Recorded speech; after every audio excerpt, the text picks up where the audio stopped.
Hello, folks. I'm Josh McGee, and welcome to another episode of the Gateway to Soccer Show. Thank you so much for tuning in. As always, wow, what a week in soccer. We've made it to the weekend, I think, all in one piece, though I'm not quite sure. I hope everyone's doing okay. A lot to get to on this episode. Don't have a guest this week, but I've been working on some things for next week that I'm sure you're going to like. But still, there's just a ton to recap, a ton to analyze, and of course, one big story that we'll get to here in a moment. But first, checking out the home studio right here, right behind me over on this shoulder, is one of my USA jerseys, one of the kind of the newish ones with that different logo. And then over here, my Spain home jersey after they had won the FIFA World Cup. And last of my birthday gifts, brand new Adidas St. Louis City shirt. But again, very excited, a lot to get to on this episode. But of course, like I said, we're going to start off with most obviously the biggest story of the week, not just in soccer. This story had a bunch of my friends who want nothing to do with the sport texting me, what's going on, what is happening. That's how big of a story it was. It rocked the world of soccer, and it's, of course, how we're going to start off this show. And I want to start off by making this point. While we are still not all the way through the pandemic just yet, it has been a joy over the past couple weekends here in the U.S. to watch fans return to the stands at soccer matches. It's almost in kind of a seamless transition of sorts in some cases, where you don't really notice it at first, but still, now we have thousands and thousands of fans at these matches, making them quite the atmosphere. It was the single most important element missing from soccer during the height of the pandemic.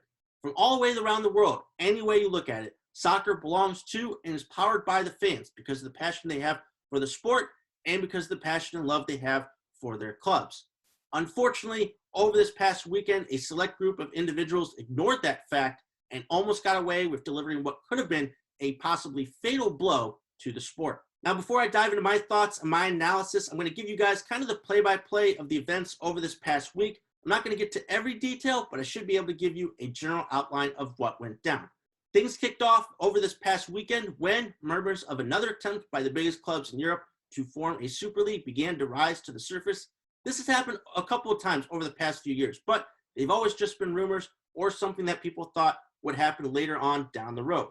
Well, those rumors became official on Sunday when 12 clubs, and they would be Manchester City, Manchester United, Chelsea, Liverpool, Arsenal, Tottenham, Barcelona, Real Madrid, Atletico Madrid, Juventus, AC Milan, and Inter Milan announced their intentions to form the Super League, which was set to take place before the 2023-2024 season and was being backed by a $6 billion fund.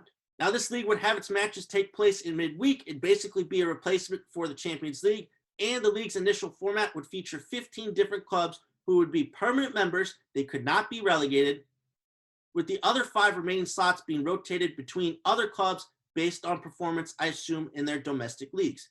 It was assumed at the time that Bayern Munich, Borussia Dortmund, and PSG would be the 3 other clubs to join the initial 12 clubs. Now, reaction to this plan was swift and decisive around the world. I'm not sure I've seen anything this universally hated. The plan was condemned by both UEFA and FIFA, not exactly the best of friends, by the way, who also threatened participating clubs that they would be banned from their domestic league and all cup competitions, and that participating players could potentially be banned from featuring for their national teams, which of course would mean that those players could not play in the FIFA World Cup. Now, leading the way in voicing their opinion on this issue were former players such as Gary Neville, Jamie Carragher, and a host of others criticizing this plan. It was quite something to see all these different club legends come out against their clubs and their decision to join this league. I know sometimes they can just be talking heads, but it was really impressive. I encourage you all to look up some of those interviews that they had on the different networks that they were part of. It was really cool to see. And again, impressive to see everyone come out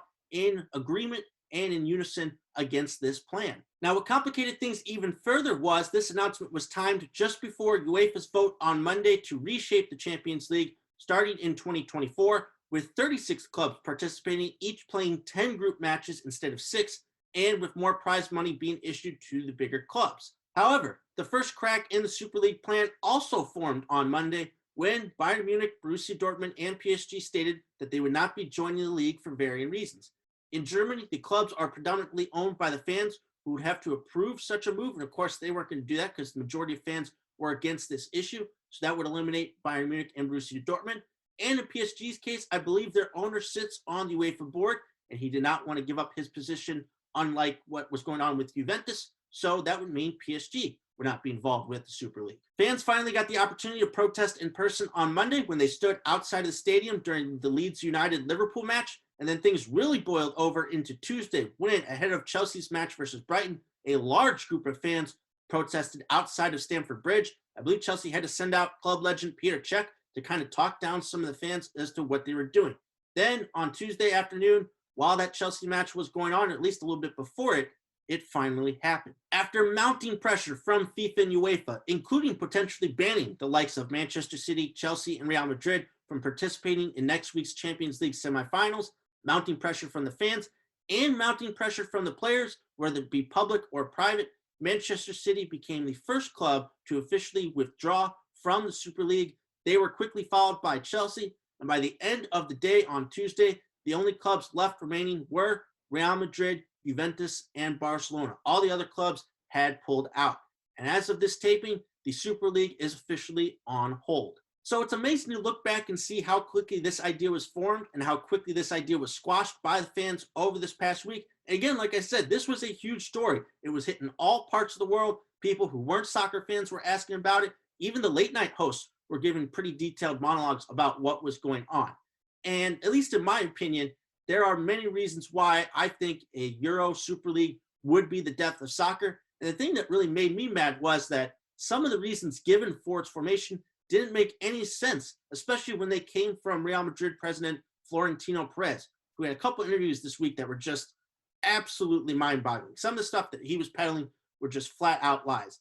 And I'm going to kind of go over at least the three biggest points he made as to why they wanted to form the Super League and how they're just flat-out wrong.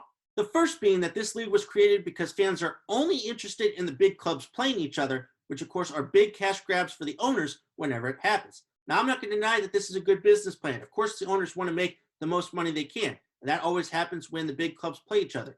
But an overflow of these matches, I think, would dilute the product. And we already get a handful of these matches every year. 6 of the clubs who were part of that initial announcement of the Super League are in the Premier League. We already see those matchups at least twice every season, sometimes even more. You also got 3 clubs from La Liga, 3 clubs from Serie A and Italy. We already see those matchups a bunch every season. If you want to talk about cross-league matchups when they come up in the Champions League, Manchester United and PSG have played each other the past couple of Champions League seasons. We just had PSG Bayern Munich in a final and PSG Bayern Munich this year in a quarterfinal. They happen more than you think. And if you keep putting them together and having more and more of these types of matches, they just don't get to be as big. That's why we have the college football playoff. If Alabama and Ohio State played each other every season, it just wouldn't be as big of a deal. Also, in terms of thinking who would be on these clubs when they play each other, if UEFA and FIFA were able to follow through with these bans and players would potentially not get to play for their national team, or they wouldn't get to play in any of the other cup competitions, why would they want to play for these clubs? I feel like a bunch of players would be asking for a transfer out of their clubs so that they could play for the national team at the World Cup and play in these other cup competitions. So, PSG versus Manchester City wouldn't be as big if Mbappe and Neymar and some of the other City guys weren't on those teams. So again, the matchups just wouldn't be as big and people definitely wouldn't want to tune in. The second reason given was that owners of these clubs are claiming financial hardships due to the pandemic and that this league is the only way for them to come back. Now, of course, everyone is hurting because of the pandemic. The losses at some of these other smaller clubs have got to be 10 times what Real Madrid and Manchester United are dealing with. Now, of course, I understand the financial gains of joining this league. I believe the clubs were set to make a little over $400 million just for accepting the invite and for joining this league. But the rest of the clubs around Europe wouldn't see any of that. And they would also have to deal with the financial losses set to come with not being able to face these clubs if they were banned from other cup competitions and domestic leagues. Think about it. Somebody in like the English third tier who gets the opportunity to play at Chelsea in the FA Cup, they probably make more money off of that one match than they do for most of their season because of the fans that show up to that match, the merchandise that they can sell, and of course the big thing being the TV revenue. Well, if these clubs join a different league and they are banned, they don't get that opportunity. They don't get those big bucks from the TV. And I would think that several clubs across Europe would face the prospects of potentially folding if they didn't have the opportunity to gain TV money and other money they would make from playing these big clubs. The third reason given, and this came directly from Perez, and I don't even know where he's getting this information from, he's under the impression that younger people are becoming less and less interested in football, and that they face the possibility of having to shorten matches. This would just be a huge slap in the face to fans who've supported the sport over the years, and this is just a gross misinterpretation. Younger people are the ones driving the sport currently. I think the average age, at least here in the US, for like an MLS fan is like somewhere between 19 and 28 years old. Younger fans are responsible for bringing the sport into the mainstream, especially through social media. The idea that a soccer match will start at a specific time and end at a specific time is pretty appealing to younger fans. This is not like baseball, where games can go over 4 hours. Soccer matches are pretty quick. They're even quicker than, NFL and NBA games. So why would younger people not be interested in this sport? Soccer has continued to develop. It has improved worldwide. You've seen the amount of soccer that is now on TV and is on streaming services. A few years ago, we had none of that. Now, of course, it's like you can't get away from soccer. You have so many different options. So that doesn't mean that less and less people are interested in the sport. I would think that would mean more and more people are interested in the sport. So it's just another flat out lie. I mean, he went on and on in some of these interviews trying to come up with claims as to why this would work, why the Super League would be the savior of football. And it just completely would not be. It's just another huge cash grab by these owners, most of which don't have any roots in the sport and have just come over to try to make a quick buck, specifically with the American owners. And I want to make this point right here about what this could potentially mean here in this country. A big concern with me over the past few days, and why I think all Americans should be interested in this news story, has to do with those 3 clubs owned by Americans. That would be Manchester United, Liverpool, and Arsenal. There are a lot of American sports concepts weaved into this plan. And my concern is if it were to happen and if it were to work. If these owners were able to make, millions, possibly even billions of more dollars, what's to stop them from bringing it over here to America? I'm not just talking about MLS. Now, of course, there are problems with that system already, but it's nowhere near the possibility of what a Euro Super League would look like and what it could look like in other sports. What's to stop John Henry, who's the owner of Liverpool and the Boston Red Sox, from coming to MLB and saying, hey, why don't we create a league where it's just the Yankees, the Red Sox, the Dodgers, the Cubs, the Cardinals, etc.? What's to stop, Stan Kroenke from coming over to the NFL and saying, hey, let's just pool all of the popular NFL teams together? If this thing works, again, it's got a lot of the different American concepts. And I definitely think that the owners, in order for them to make even more money, because that seems to be all that they care about, they could potentially bring it over here to the US and implement it into other sports. Now, the other side of this issue has been the FIFA and UEFA perspective. And there have been those over this past week who have focused on those 2 federations and who have argued that they aren't the greatest ambassador for the sport, especially when it comes to financial inequity and racism. So why should we take their side on this issue? And I'm here to tell you, you're not wrong. UEFA and FIFA really struggled on these issues. They both, of course, have this horrible history, especially when it comes to money trickling in, bribes, etc., and for trying to monopolize the sport. However, you're missing the bigger picture here. We can both be mad at UEFA and FIFA for not doing enough on the important issues that have to do with finances and racism, and condemn this plan and not try to destroy the sport as a whole. Just because you have a hole in the roof of your house doesn't mean that you blow up the house. In order to make some headway on these issues, you're going to need the support and resources of all clubs in football, especially those at the top, in terms of the influence and worldwide reach that a Real Madrid or Manchester United have. In terms of coming through on these issues, you're going to need to have their help. You're going to need to have their resources, especially those players on those different clubs who can reach a bigger audience and have a little bit more say on these issues. Now, of course, the main architects of this scheme remain in place. You still have those 3 clubs who have not yet pulled out from the league. And of course, over the past couple of days, you've seen a bunch of different owners from these clubs issuing public apologies and statements to their fans. They're just trying to cover their butts. I know fans are not going to fall for this stuff. And you also have to remember, the plan isn't totally dead yet. But this week was a huge win for the fans and for the sport. The fate of this sport should never be decided by a select group of individuals who have no respect for its history and who are only in it for the money. It should be decided by the majority, the people who drive it from every facet, who truly bring it to life, as we've seen in the protests and as we've seen here in the US over the past couple of weekends. The events of this past week showed that football/soccer is for the fans, and it also showed how truly powerful their voices can be when they're joined in unison. This will not be the last time a plan like this comes up, but for the time being, football/soccer has been saved. So that's just a snippet of how I feel about the Super League. Honestly, I could do a whole show on this issue, but it's going to be a developing story. We'll just have to keep with it. see how it goes, and again, continue to read up on it and to learn from it. But for right now, it's not happening, and we can move on with our normal football schedule.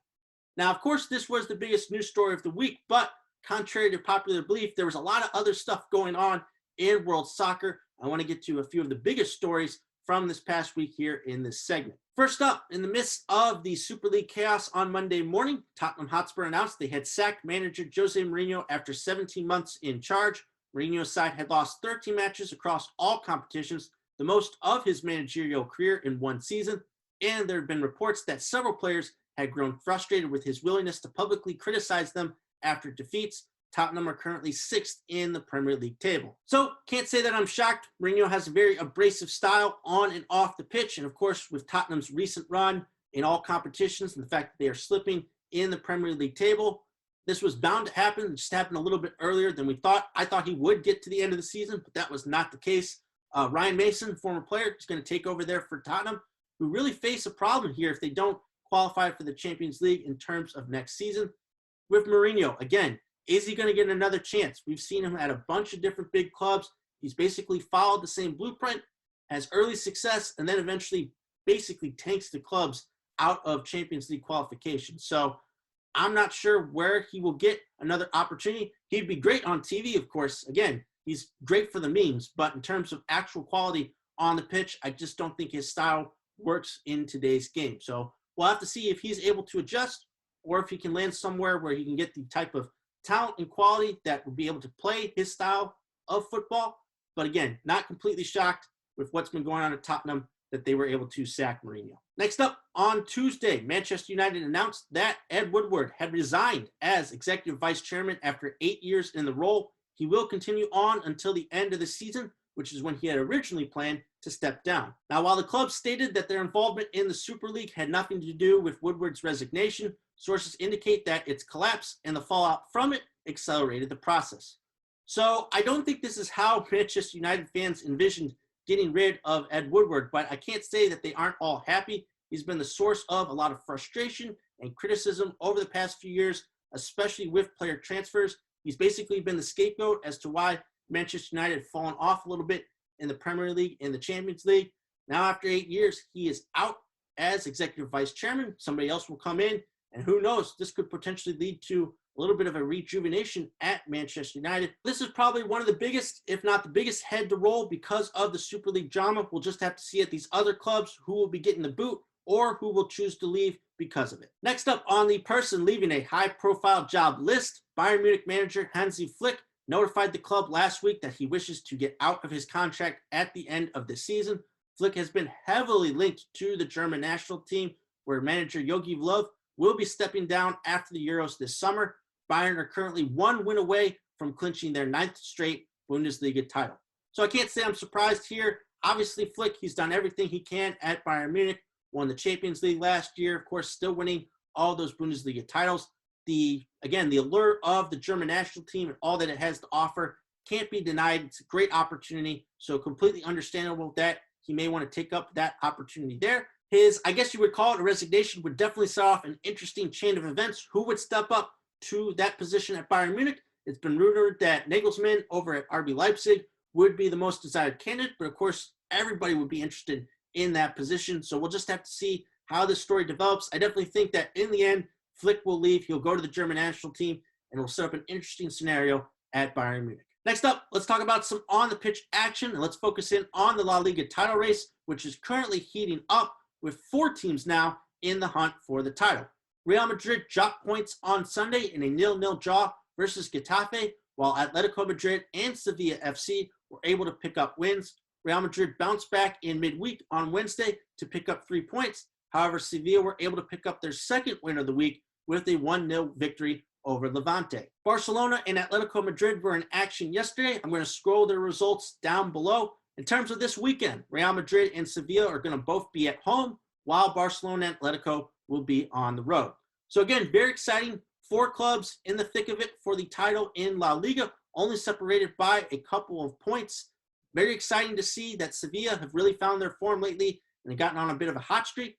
Atletico have rediscovered their form, importantly, and of course, are near the top of the table. You got Barcelona, of course, with Lionel Messi, and Real Madrid still getting things done, sort of, with all of the injuries and COVID issues they're currently having, especially with the defense. I think all 4 of their starters right now currently either have an injury or are dealing with COVID. So the fact that they're still near the top of the table dealing with all that, and of course they've got that Champions League match versus Chelsea next week, very impressive from Real Madrid. So again, going to be a very exciting finish in La Liga. You've already got the title pretty much decided in the Bundesliga, in the Premier League, Serie A. It's getting to be a little bit more separated. This probably will be the biggest title race to feature on here in the last few weeks of the season. And lastly, a disappointing story to wrap up this segment with their 1-0 loss versus Arminia Bielefeld on Tuesday. Schalke 04 were relegated for the first time in 33 years from the Bundesliga. The club have gone through 5 managers this season, and their 76 goals conceded are the most by any club in one season since 2000. Schalke haven't won the Bundesliga since the introduction of the top flight in 1963, but they did win the UEFA Super Cup in 1997, and they made it to the semifinals of the Champions League in 2011. So very disappointing to see one of the biggest clubs in Germany going down. Schalke have been an instrumental part of the Bundesliga over the years. Of course, they have that big rivalry with Borussia Dortmund.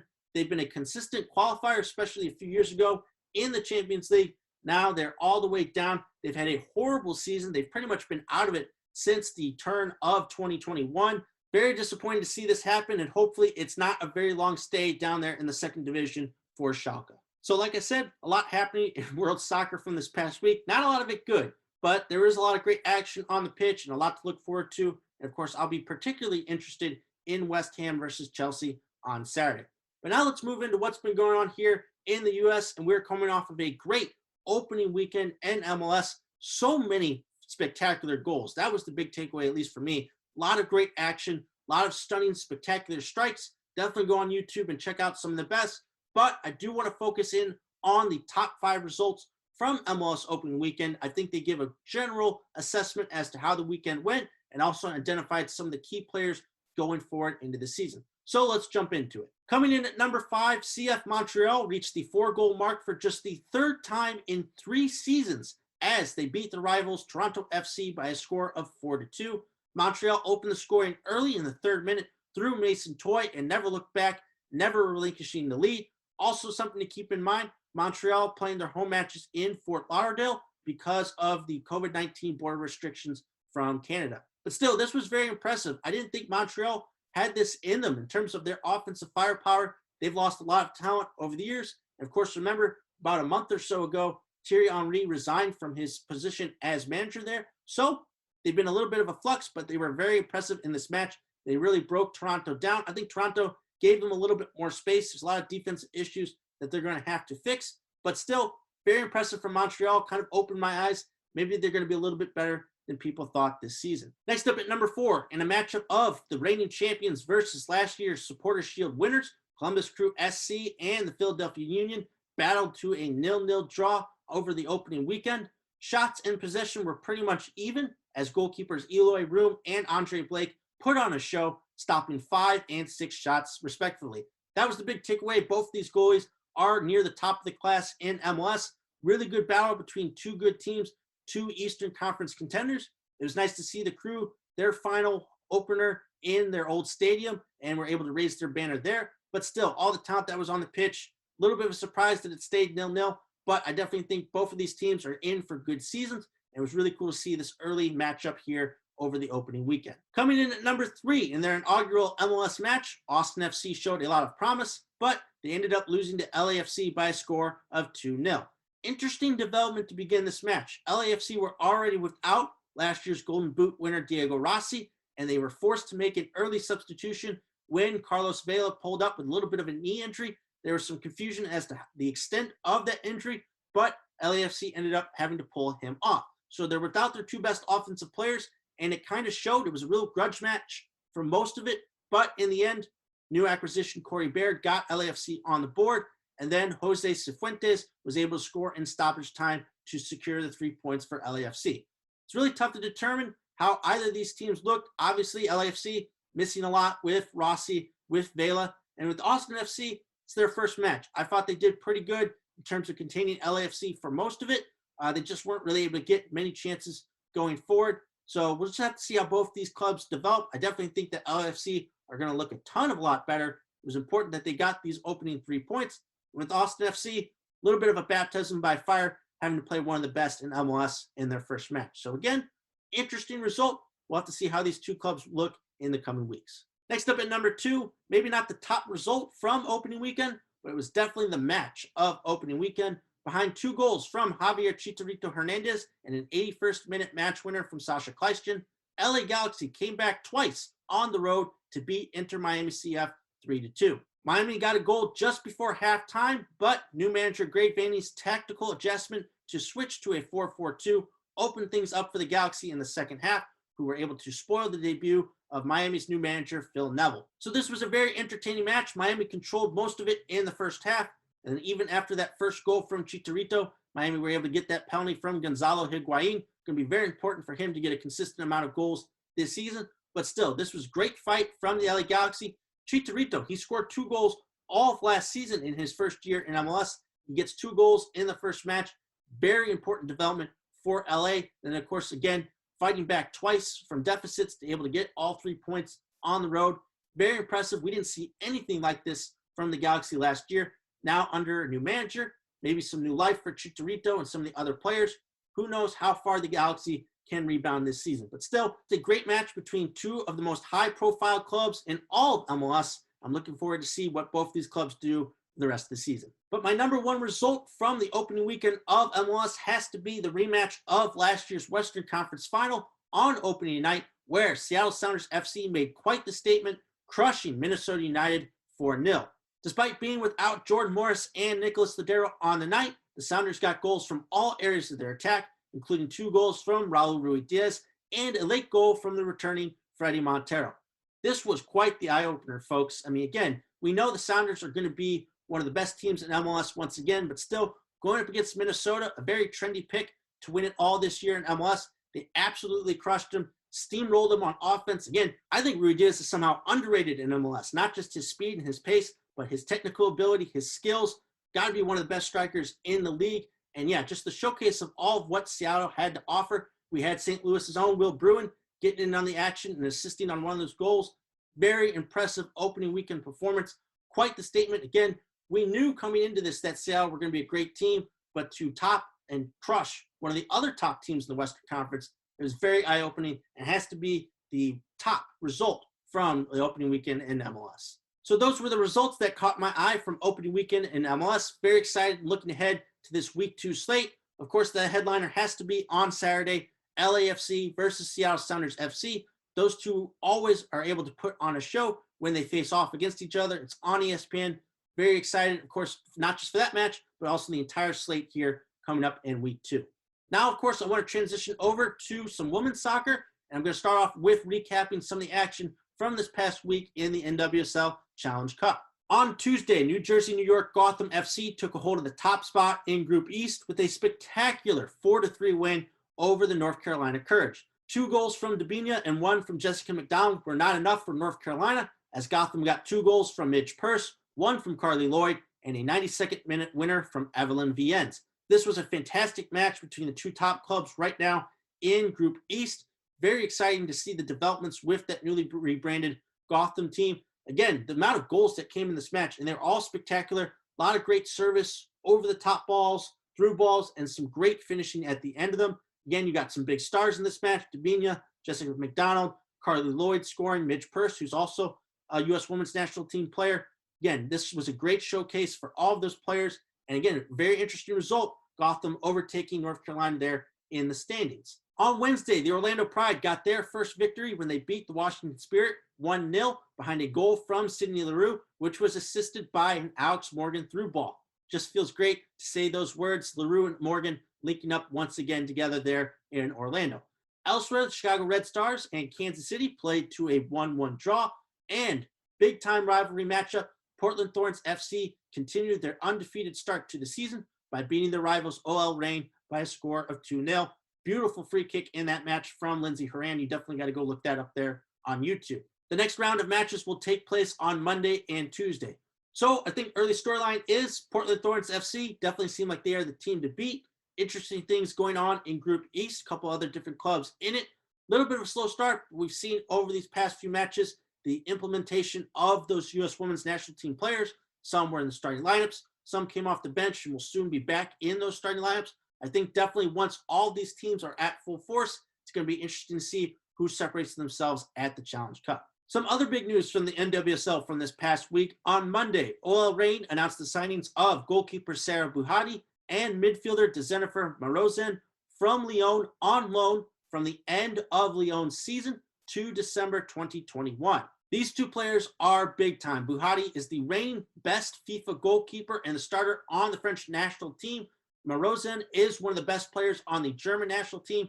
Both have been a huge part of Lyon's dominance in France, as well as the Champions League. Big time acquisitions for OL Reign. I mentioned them as a team to look out for in the NWSL Challenge Cup, but now with these acquisitions of some of the best in the world, they definitely got to be a big time player here over these next few weeks. Once they implement them into the side, they're going to have a huge impact on how successful the Reign are. Again, Marozan, just her technical ability and her ability to create in the midfield. And again, Buhati, one of the best, if not the best goalkeeper in the world. So something like this was always going to happen with the relationship that OL Reign and Lyon have. It's going to come to a head here at the Challenge Cup. Going to be very excited to see how these two players implement themselves into the side. Elsewhere, the U.S. women's national team learned who they would be facing in group play at the upcoming Tokyo Olympics. They were drawn into Group G alongside rivals Sweden, Australia, and New Zealand.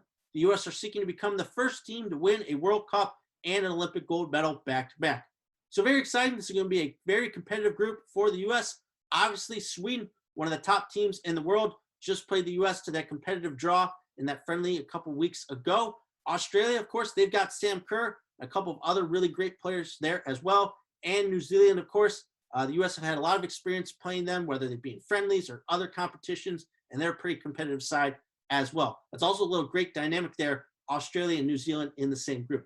So again, very exciting. I definitely think the U.S. should still be favored, of course, to get out of this group, but they're going to get some early challenges from some of those teams, which I think is definitely necessary if they want to compete for that gold medal. And lastly, if you're looking for some more soccer this weekend, the first leg of the semifinals of the Women's Champions League go down on Sunday morning. Fresh off of ending Lyon's 5-year reign as champions, PSG will be facing off versus Barcelona in one matchup, while Bayern Munich will be going up against Chelsea. Very exciting. And again, PSG were able to end Lyon's streak this past Sunday, winning, I believe, the match 2-1. Very impressive that they were able to knock off such an elite club. Now, of course, they'll be going up against Barcelona, who've been pretty consistent here in this competition. Bayern Munich versus Chelsea. I actually like Chelsea here, not just from a biased perspective, but I think Bayern have gotten a little bit off easy with some of the opponents that they've had to face. Chelsea would be an entirely different task. Got to watch them a little bit here in midweek versus Manchester City. That match was on TV. The big three they have there with Harder, with Kirby, with Kerr, I think it'll be too much for Bayern. I think they're going to advance to the final. But again, really cool matchups here at the semifinal. You should definitely check it out if you got the time. Both matches going down on Sunday morning. Now let's move into some USL Championship news, as it is opening weekend for that league. This week, the USL Championship announced their playoff structure for the upcoming season. The top 4 teams from each division will enter into a single elimination bracket, with the top 2 teams from each division earning hosting rights for the quarterfinals. Once we've made it past that stage, home field advantage will be determined by total points for. Pretty simple format for the upcoming playoffs in the USL Championship. Again, very excited to see how this division format works out. Going to be a lot of great competition, some great rivalries that are still in play, but also some new matchups across some of these divisions. But in the end, once we get to the playoffs, it'll be pretty cut and dry, and I think a good way of determining who will be this year's league's champion. Next up, expansion club Oakland Roots SC announced this week that Oakland native and Super Bowl champion running back Marshawn Lynch will be joining the club's ownership group. This is a really cool opportunity. Another high-profile athlete joining the club, this time at the USL Championship level. Going to bring more eyes to the product. I know Lynch is very passionate about Oakland Roots mantra and their philosophy there being an integral part of the community. Very excited what those two will be able to work together on. Again, just very excited to see Marshawn Lynch around the soccer pitch. He's a very charismatic guy. And again, very excited to see what he can bring in terms of helping out his community there in Oakland. And lastly, like I said, it is opening weekend for the USL Championship, albeit a little bit of an abbreviated one. We only got 2 matches, but they're 2 interesting ones at that. Louisville City FC will open their season hosting Atlanta United 2, and we're going to get a rivalry matchup here on opening weekend. Oklahoma Energy FC will be going up against their rivals, FC Tulsa. So very interesting to see Louisville, how they look. They lost a couple of key players here in the offseason, but still a lot of what makes that team great is still there, along with manager John Hackworth.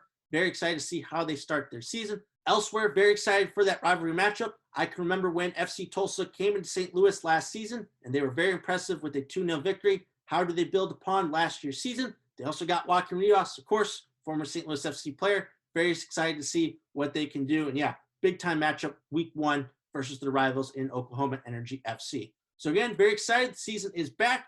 Obviously, we'll get more games next week, but another great opening weekend here in U.S. soccer. Okay, to wrap up the show, I want to talk about a couple of St. Louis soccer stories. Starting off with St. Louis City SC. They will be hosting the second of their 3rd trials this Saturday for their academy team. Last week was their first one in Edwardsville, Illinois, and these upcoming 2 will be in the greater St. Louis area. I'll be in attendance this weekend. Really excited to see how they've been conducting these trials, what type of talent is showing up, talk a little bit to some of the club officials there, and see how the process is going. So I'll be able to provide a little bit more of a thorough update next week. But yeah, things seem to be clicking. It seemed like the first trial went very well, and we'll just have to see if any of these players will be the first to wear that crest for St. Louis City SC. But the biggest St. Louis soccer story from the past week has to be the SLU women's soccer team, who got second half goals from Abby Miller and Hannah Friedrich to beat Davidson 2-1 and win the A10 postseason tournament. Then the Billikens learned that they had been awarded the 15th seed in the NCAA Women's Championship, which earned them a first-round bye. SLU will face off against the winner of Washington versus Liberty on April 30th. SLU has not faced either school before in their history. SLU is making their 3rd consecutive NCAA tournament appearance and their 5th overall in program history. Congrats to Coach Katie Shields and the rest of the women on that team. Very impressive what they've been able to do over the past few years. Great second half comeback in that match. Now, of course, getting that first round bye and getting an opportunity to advance here in the NCAA tournament. So again, very exciting times for the SLU women's soccer program. And yeah, very excited to see what they can do here in the upcoming tournament. Also want to give a quick shout out. Haven't really covered them as much, but I do know that SIUE were also able to win their postseason tournament and lock up an automatic bid to the NCAA tournament. So congrats to that team as well. A lot of great area soccer here going on. And yeah, really cool to see a couple representatives from the St. Louis area make it to the NCAA tournament. So that's going to do it for this episode of the Gateway to Soccer Show. I definitely feel like I covered the gambit in the sport from this past week. Obviously, the Euro Super League dominated the headlines, and there was a lot of negativity that spawned from that. But there's still a lot of great action to celebrate right now on the pitch. Another great slate of matches to come this weekend in terms of U.S. soccer and soccer that's happening abroad. Don't forget to like, comment, and subscribe to my YouTube channel. Would love to hear your thoughts on the Euro Super League or on anything else right now going on in soccer. Also, Atletico TV returned this week with a brand new episode. We encourage you all to go to our Facebook page and check that out. So again, thank you so much for tuning in. As always, going to be back here once again next week with a brand new episode, and there will always be a lot of soccer to talk about. Thank you so much, and have a great weekend.